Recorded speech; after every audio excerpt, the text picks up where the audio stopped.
दर्शक बंधु आज आम जाना धारा 1 रु 5 पर्यंत भारतीय दंड संहिता बा आईपीसी धारा कौन।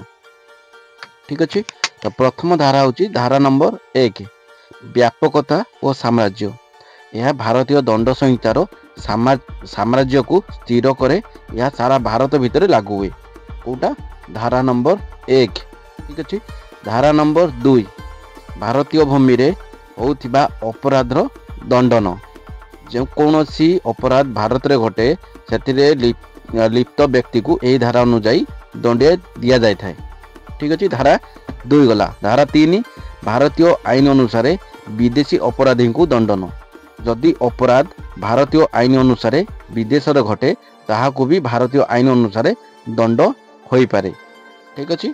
धारा नंबर 3 गला। धारा नंबर 4 धारा नंबर 4 होची भारतीय नागरिकों द्वारा विदेश रे घटुतिबा अपराधर नियमन।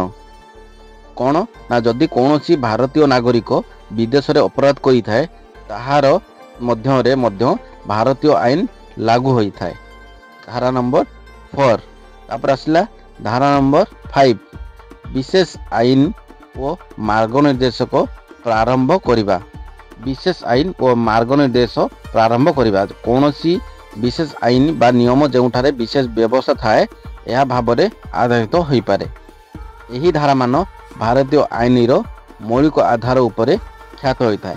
तो दर्शक बंधु वीडियोटी भल लगी निश्चित भाव लाइक करूँ, कमेंट करूँ, शेयर करूँ और चैनल को सब्सक्राइब कर दिंतु। पुणी देखा एमती नुआ वीडियो नहीं।